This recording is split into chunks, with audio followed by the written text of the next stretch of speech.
A short presentation on an artist called Caravaggio.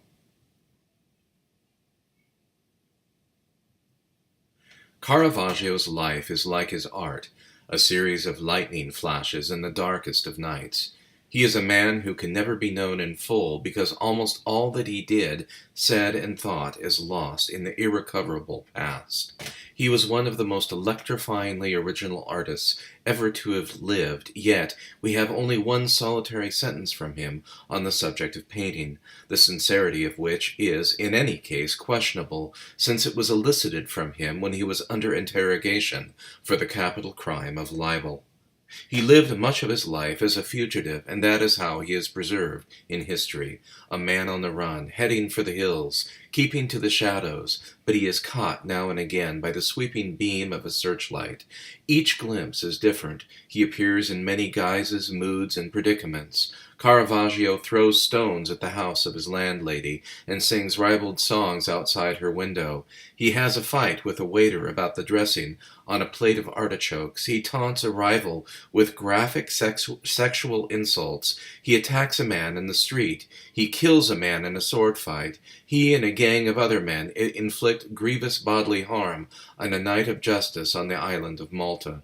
He is himself attacked by 4 armed men in the street outside a low-life tavern in Naples. His life is a series of intriguing and vivid tableaux, scenes that abruptly switch, as in the plays of his English contemporary William Shakespeare, from comedy to tragedy, from low farce to high drama.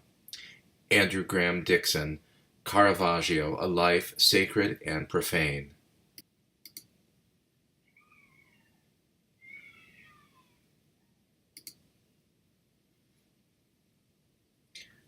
Notice the placement of Mary's foot below Christ's foot, Mary's foot on the head of the serpent, which is a scriptural allusion.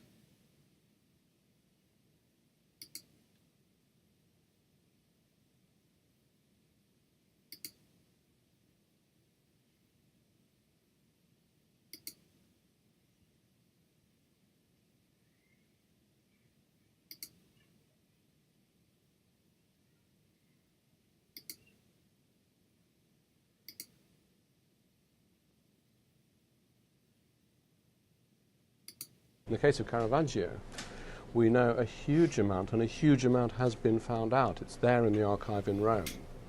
But the thing is, this dynamite material, it concerns his pimps, the men and the women who were his lovers, the man whom he killed, what was going on between them. You know, we can now piece this together. I have been able to piece this together. You just said pimps, the man he killed. For those who don't know a little bit about Caravaggio, it is a violent, it's a fascinating life. It's the streets of Rome and around, and a man on the run, a man in trouble all the time. You couldn't make it up. You know, one of the greatest artists who ever lived, and he has this life that you just cannot believe. I mean, my struggle was to try, don't make this read like a novel, because every time we found out something else, something new, it was like, this is weirder than fiction could ever have been. You know, this is a man who you know, as well as painting these great canvases, he's pimping, as well as reinventing the history of Western art, creating this new language of chiaroscuro, creating the possibility for someone like Rembrandt to exist.